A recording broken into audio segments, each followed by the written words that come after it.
Depuis 2020, l'Afrique de l'Ouest est secouée par une série de coups d'État militaires. Le Burkina Faso, pays sahélien, longtemps confronté à la menace terreau, a vu émerger une figure politique singulière. Le capitaine Ibrahim Traoré. En septembre 2022, il prend le pouvoir à la suite d'un coup d'État contre le lieutenant-colonel Paul-Henri Sandaogo Damiba.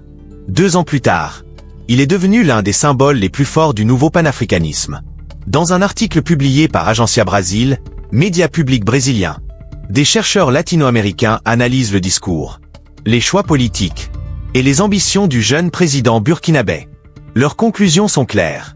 Ibrahim Traoré incarne une rupture avec les élites francophones traditionnelles et s'inscrit dans une ligne idéologique anti-impérialiste assumée.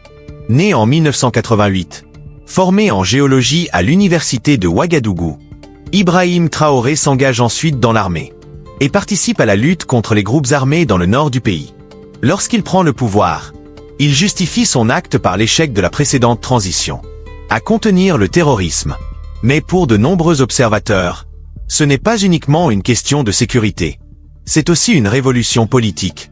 Selon Eden Pereira Lopes da Silva, historien à l'Université fédérale de Rio de Janeiro, Traoré s'inspire ouvertement de figures comme Thomas Sankara ou Patrice Lumumba.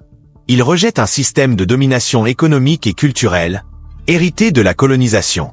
Sous son leadership, le Burkina Faso expulse les troupes françaises, suspend plusieurs accords de coopération militaire et dénonce publiquement le franc CFA.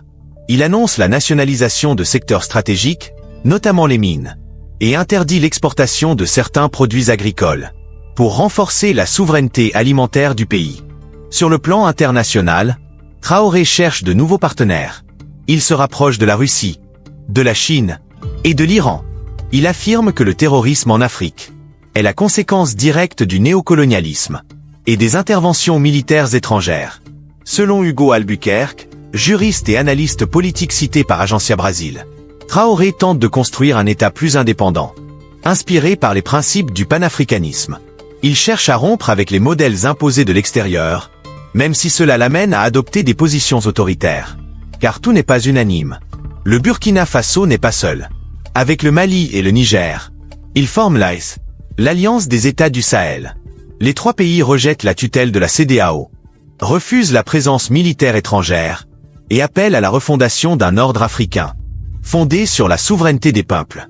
Ibrahim Traoré n'a que 36 ans, mais son ascension rapide, ses prises de position tranchées et son discours résolument panafricaniste en font une figure centrale des dynamiques géopolitiques en Afrique de l'Ouest. Bientôt, cette rupture avec l'ordre postcolonial conduira à une véritable libération globale de l'Afrique.